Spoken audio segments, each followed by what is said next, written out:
ጸሎተኛ ለመሆን ምን ያስፈልጋል ቢሏቸው አንድ አባት መጸለይ አሏቸው። ጸሎተኛ ለመሆን መፍትሄው ምንድን ነው? ንገሩኝ እንጂ መጸለይ ነው። ወደ እግዚአብሔር ቤት ለመምጣት መፍትሄው ምንድን ነው?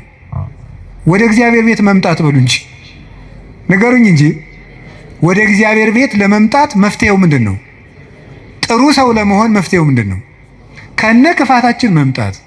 ምክንያቱሳ የዮሐንስ ወንጌል ምዕራፍ 7 ላይ ጌታ ምን ብሎ ነግሮናል? እኔ ውሃ ነኝ። እስኪ ውሃ በሉ። የተጠማ ቢኖር ወደ እኔ ይምጣ ሲል እኔ ምንድን ነኝ ማለቱ ነው።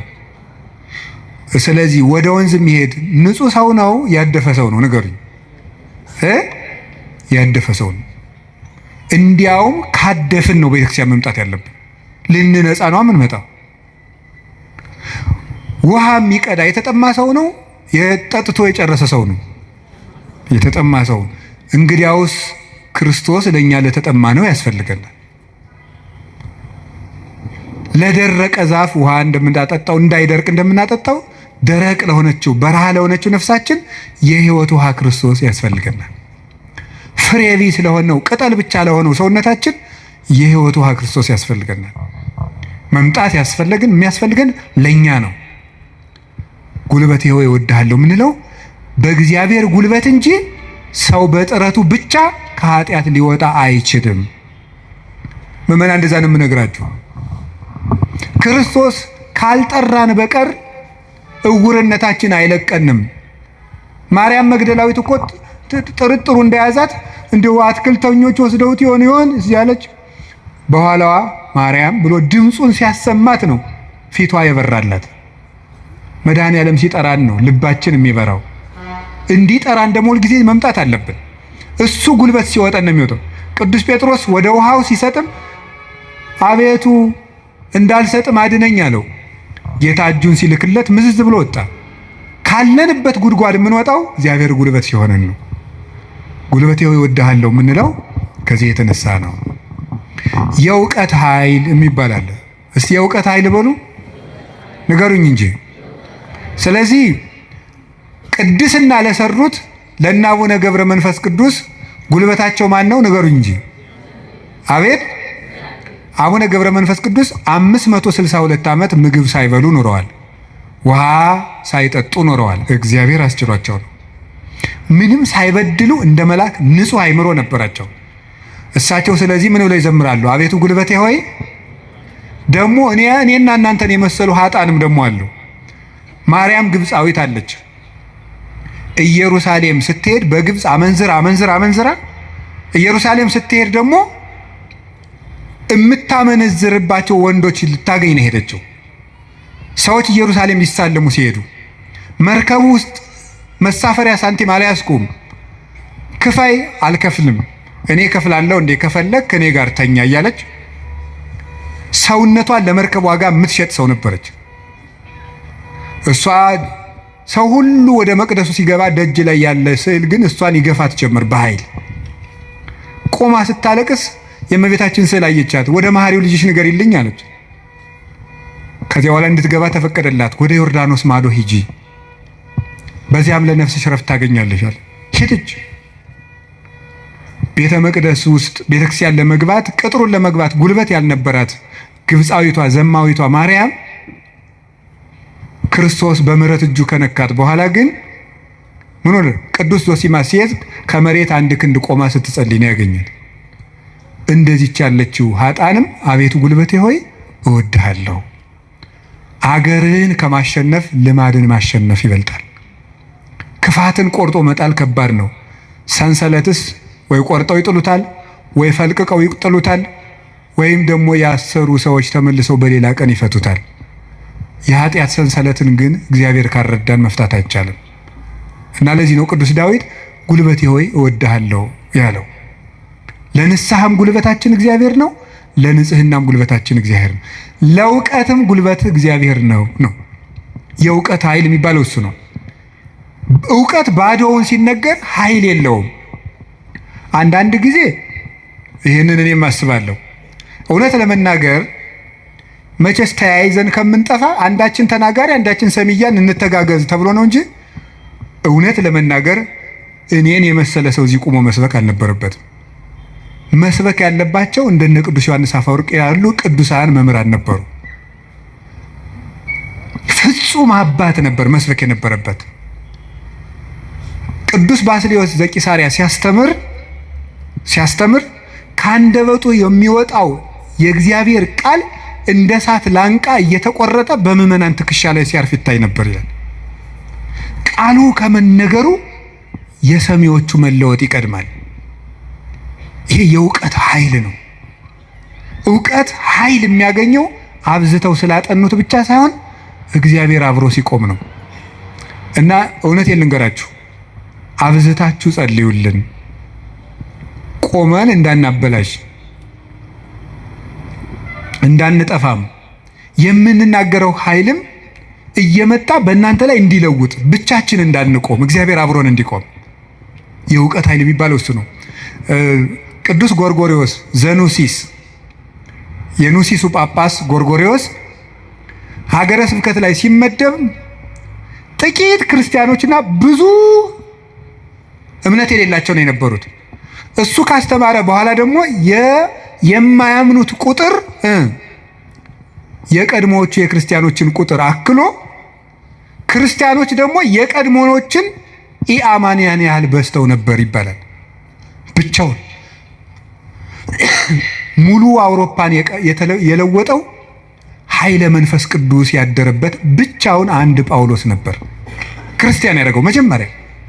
ለዚህ ነበር የመንፈስ ቅዱስን ኃይል በመግለጥ እንጂ በቃላት ማባበል አላስተማርኳችሁም ይላል ቅዱስ ጳውሎስ። ጆሮአችሁ ይሰማል? የመንፈስ ቅዱስን ኃይል በመግለጥ እንጂ በቃላት ማባበል አላስተማርኳችሁም ያለ ቅዱስ ጳውሎስ ለዚህ ነው። በእግዚአብሔር ኃይል መጣው እንጂ ቃላትን በማሳመር አልመጣሁም የሚለው ለዚህ ነው። ኃይለ እግዚአብሔር ለእውቀት ያስፈልገዋል። ብቻቸውን ሀገር የሆኑ ሰዎች አሉ፣ ከእውቀታቸው ላይ እግዚአብሔር ቆሞበት። ቅዱስ ዮሐንስ አፈወርቅ ብቻውን ቁስጥንጥንያ ውስጥ የሚያበራው ምሰሶ፣ ቅዱስ ያሬድ ኢትዮጵያዊው ብቻውን የቤተ ክርስቲያን ትጥቅ ሆኖ በየማህሌቱ ብቻውን ቆሞ የኖረው እውቀቱ ውስጥ ኃይል ነበረ። አንቀጸ ብርሃንን እኮ አክሱም ጽዮን ውስጥ ገብቶ ሲጸልይ ቅዱስ ያሬድ ከመሬት አንድ ክንድ አፈፍ ብሎ ቆሞ ነበር። የዚህ ምሰሶ የዚህ ብርሃን የቅዱስ ያሬድ ብርሃን በማህሌቱ ይኸው 1418 ዓመታትን እዚህ ያለውን እዚህ ቤተክርስቲያን ውስጥ የእውቀት ኃይል የተጫነው እውቀት፣ ነጠላ ያልሆነ እውቀት፣ ብልጣብልጥነት የሌለው እውቀት። መማር ማለት ስማርት ቲንኪንግ አይደለም። መማር ማለት ሰው መሆን ነው። ሰው እንድንሆን ጸልዩልኝ። ሁላችንም እግዚአብሔር ሰው ያድርገን እና እንደ ቅዱስ ጳውሎስ ያሉት ብቻቸውን ቆመው ሺህ ቤተ ክርስቲያን የሆኑት መምህራን አቤቱ ጉልበቴ ሆይ እወድሃለሁ ቢሉት የተገባ ነው። ሌላው የመከራ ኃይል አለ። እስቲ የመከራ ኃይል በሉ። ስንት ኃይል ነገርኳችሁ? ምንድን አይ ተመስገን እንደው በሉ። እሺ የሥነ ምግባር ኃይል በሉ። ሌላስ? የእውቀት ኃይል። ሌላስ? አቤት የመከራ ኃይል። እሺ የሥነ ምግባር ኃይል።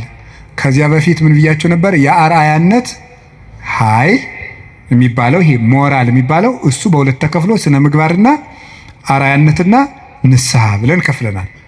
ቀጥሎ የእውቀት ኃይል ብዬ ነገርኳችሁ። ሶስተኛ አሁን የምነግራችሁ ደግሞ የምንድን ነው? የመከራ ኃይል ነው። የመከራ ኃይል የሚባለው ጉልበቴ ሆይ እወድሃለሁ ያለው አሁን ቅዱስ ዳዊት አሸንፏል። ዘመኑን በሙሉ ጠላቶችን አሸንፏል። ያሸነፈ ግን በውጊያ ሳይሆን በምንድን ነው? በመከራ ነው ያሸነፈው። ይገርማችኋል። በመከራ ማሸነፍ ከዚህ ዓለም ሎጂክ የራቀ ነው። በዚህ ዓለም ለማሸነፍ ፓወር የግድ ያስፈልጋል ነው ቀመሩ። ይሄ ነው። አሁን የዚህ ዘመን ሰው እና ክርስትና ልገናኝ የሚለው ተፍ ብለህ ሰልፍ ኮንፊደንስ ይኑርህ ነው። በክርስትና ደግሞ ተፍ ብለህ ትሁቱን ነው። ስለዚህ ነገሩ ወዲያና ወዲህ ነው። ከብቷችኋል አይደለም? ትሁት የሆነ ከፍ ይላል ነው። አሁን ደግሞ ራስህን ከፍ አድርግ፣ አትጣል ነው። እንደዚህ ነው። ማስታወቂያ ስራ፣ ገንባ፣ ራስህን አስታውቅ በደንብ። እንደዚህ ነው። የፈለግከውን ነገር ስራ፣ ስለማንም አትጨነቅ፣ ግድ አይኖርህ። እንደዚህ አይነት ነገር ነው የሚሰበከን። እንደሱ የሚባል ነገር የለም። እንደውም የሚባለው 100% ኮንፊደንስ ኔጌቲቭ ኮንፊደንስ ነው ይባላል። ስለዚህ ተገቢ አይደለም። ምንድነው ታዲያ? እኛም መከራ ማሸነፍ ነው የሚባለው። ቅዱስ ዳዊት ለምሳሌ እንዲህ ያደረገ፣ ሳኦል እያሳደደው ሄደ። ቅዱስ ዳዊት ዋሻ ውስጥ ተጠጋ። ሳኦል ዳዊትን ፈልጎ ተኛ እና አበኔር ይባላል የሳኦል የጦር አበጋዝ ከሳኦል ከጨርቁ ጫፍ ቆረጥ አድርጎ ዳዊት ወስዶ አለፍ ብሎ አበኔር አንተ የውሻ ሬሳ አይመስልክ ጌታህን እንዲህ አድርገን የምትጠብቀው አለው። ተኝቶ ነበር ያም ማለት ነው። ግን የቅዱስ ዳዊት ጋሻ ጃግሬዎች አረ ዛሬ እግዚአብሔር ጠላትህን በእጅህ አሳልፎ ሰጥቶልሃል እንበለው አሉት። እናንተ እኔ ከእናንተ ጋር ምን አለኝ? እግዚአብሔር በቀባው ላይ እጄን አላነሳም ማለት እና አባቶቻችን እንዲያውም ትልቅ መከራ ሊገል የመጣ ጠላትን እጅ ላይ ጥሎ ምሮ መስደድ ነው ይላሉ። ይሄ እኮ የልብ መከራ ነው። እናንተ አሁን ታደርጉታላችሁ? አሁን እኔ ለምሳሌ ዱላ ይዤስ ያባረርኳቸው ቤታችሁ በመጣና ኋላ አጥቻችሁ እኔን ድንገት እንቅልፍ ቢጥለኝ ተነስታችሁ እንዴት ነው የምታረጉ? ምንም አታረጉም። እናንተ ክርስቲያኖች ናችሁ። ለሁሉም ግን ዳዊት ሰው የማይወጣውን ተራራ የወጣ ተራራ ነው የሚባለው። ለዚህ ነው የልብ ጉልበት ያስፈልጋል። ትዕግስተኛ ለመሆን የልብ ጉልበት ያስፈልጋል። አሁን እኮ ሰው ገለባ ነው። ፍርድ ቤት ውስጥ ባልና ሚስት ተካሶ ዓለም እየቀለጠ ያለ ትዕግስት በማጣት አይደለም? በቃላት ጦርነት አይደለም? እንዲሁ አታፍሩም ወይ? እንዲህ ብሎ ሰድቦኝ እንዲህ ብላ ሰድባ እያላችሁ እንዲሁ አታፍሩም ወይ? እውነቴን እኮ የምነግራችሁ። ጦር ይዞ የመጣውን ጠላቱን እጁ ላይ ሲያገኘው እግዚአብሔር በቀባው ላይ እጄን አላነሳም። ሌላ ቀን እኮ ደግሞ ምን አደረገው? ዳዊት ወልዴ ቃልከ ማይዜኒ፣ ዳዊት ወልዴ ቃልከ ማይዜኒ። ዳዊት ስትዘምር እኮ ደስ ይለኛል እና በገና ደርድርልኝ አለው።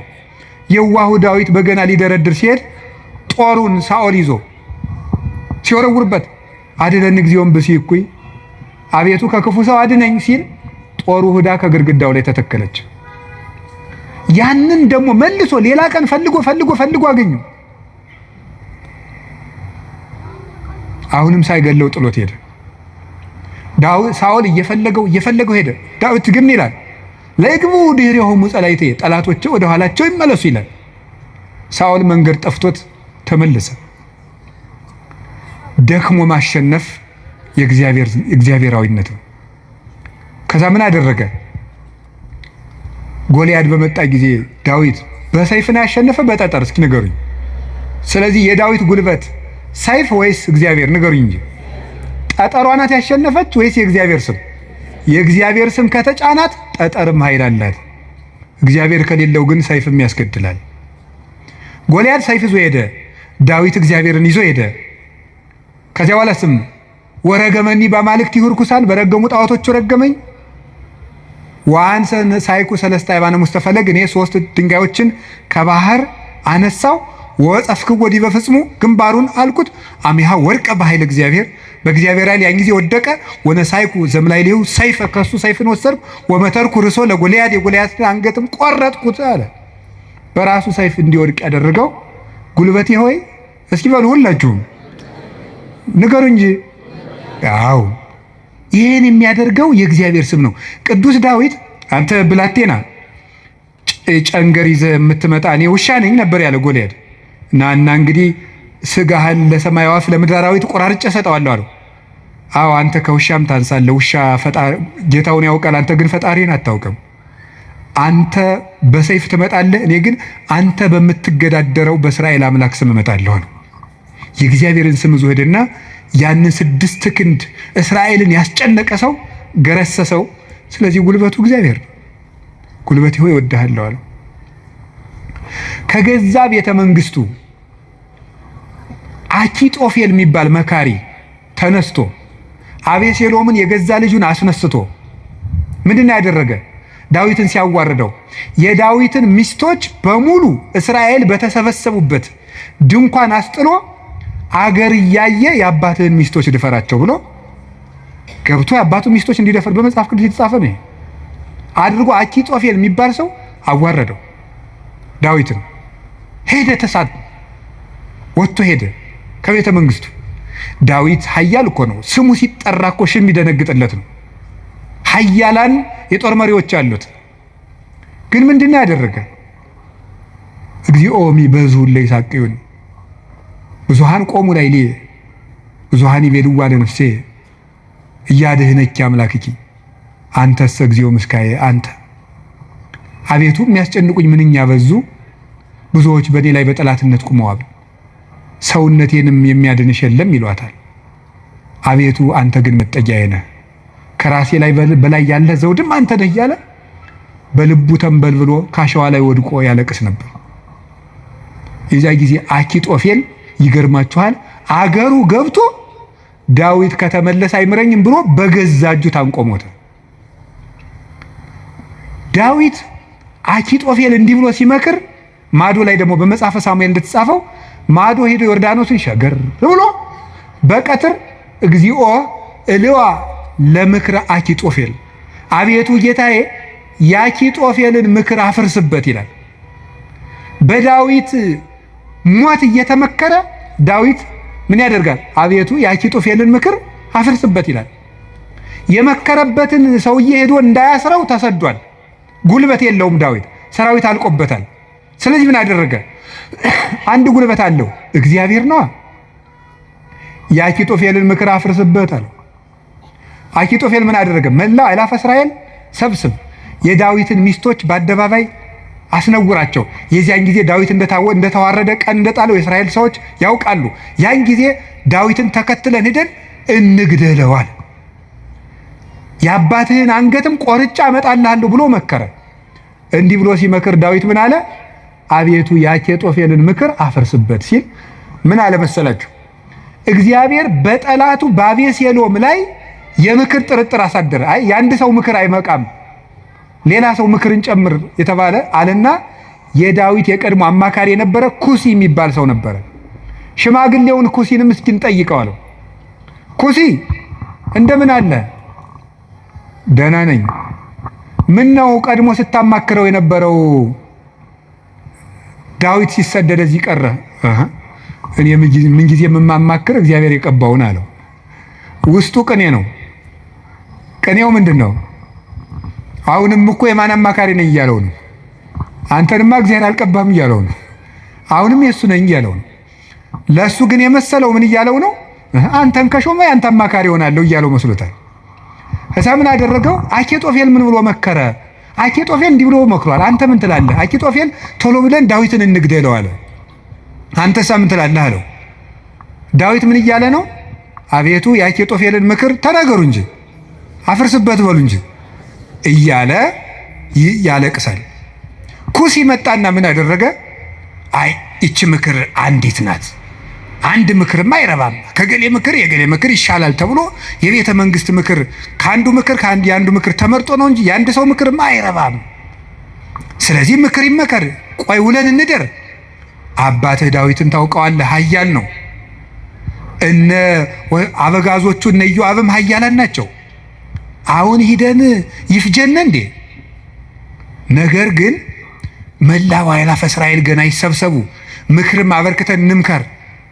ከዚያ በኋላ ህዝቡን ከሰበሰብን በኋላ ዳዊትን ከተራራ ላይ ያገኘነው እንደሆነ አውርደን ከውሃው እንመጠብጠዋለን፣ ሜዳ ላይ ያገኘነው እንደሆነ እንደ በረዶ እንወርድበታለን።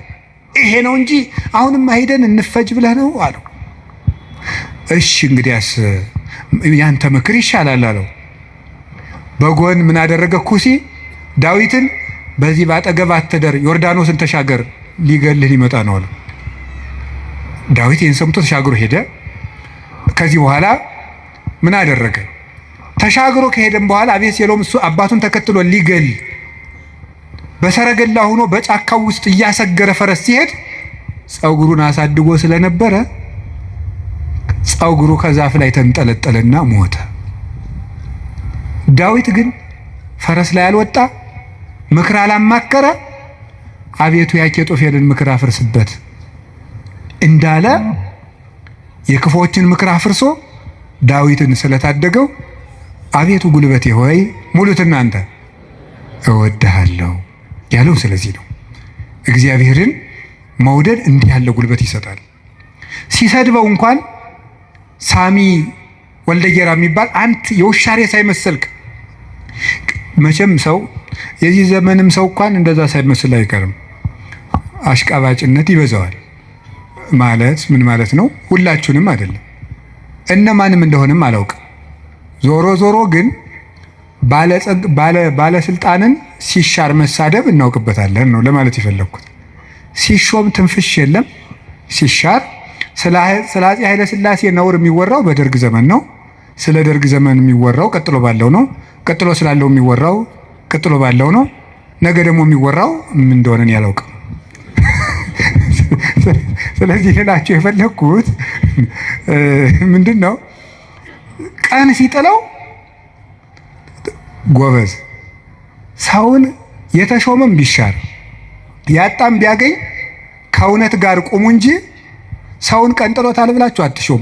እንዲሁ ለስጋም ተመልሶ ሊመጣ ይችላል። አጉል ነው፣ ተመልሶ ሊሾም ይችላል። ለነፍስ ግን ሰውን ቀንጥለው ምን ይላል ሰሎሞን? ቀን የሚያመጣውን አታውቅምና በጠላት ውድቀት ደስ አይበልህ ይላል።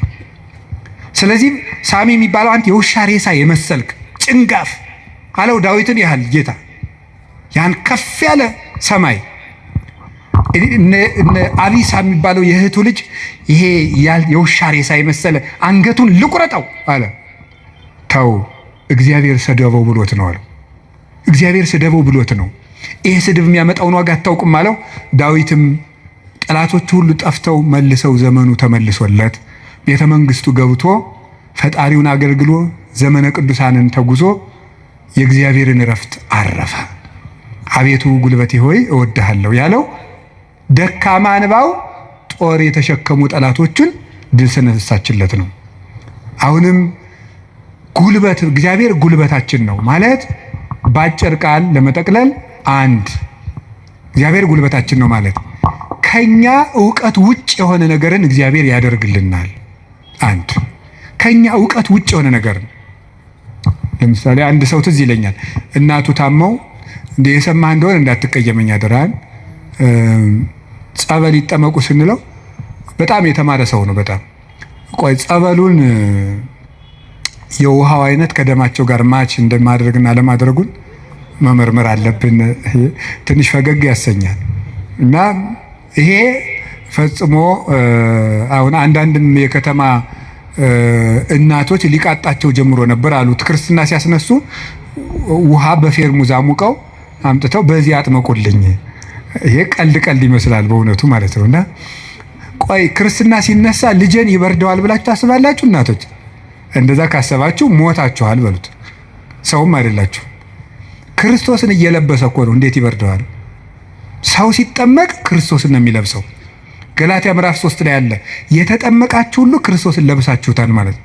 እና አንዳንድ ጊዜ ዕውቀታችን ጣልቃ ይገባና እቺ ዲግሪ ላይ አንዳንድ የተጠራቀመች ነገር ትረብሻለች፣ እምነትን ትረብሻለች። እሱን ተውትና እግዚአብሔር ከእውቀት በላይ ይሰራል። እስኪ በሉ ሁላችሁ፣ ከምን በላይ ይሰራል? ከእውቀት በላይ ይሰራል። ከኛ አቅም በላይ ያለው በእግዚአብሔር ይከናወናል። አቤቱ ጉልበቴ እወድሃለሁ የተባለው እሱ ነው። አንደኛ መጠጊያ ማለት ነው። ሁለተኛ እግዚአብሔር ከኔ አቅም በላይ የሆነውን ከተፈጥሮ ሕግ በላይ የሆነውን ነገር እሱ ይፈጽመዋል። ሶስተኛ ደግሞ የማረባ ሰው በሆንም እንኳን እግዚአብሔር እጁ ከያዘኝ ግን ትልቅ ሰው እሆናለሁ ማለት ነው። እግዚአብሔር ጉልበት ሲሆነው ውሃ ይገባና ምን ይሆናል? ጸበል። አፈር ይገባና ምን ይሆናል? እምነት። እግዚአብሔር ጉልበት ሲሰጣት የ15 ዓመት ልጅ ማንን መሸከም ትችላለች? ድንግል ማርያም እግዚአብሔርን ተሸከመችው። እግዚአብሔር ጉልበት ነው። እሱ ጉልበት ባይሆናን እሳትን ማን ይታቀፋል?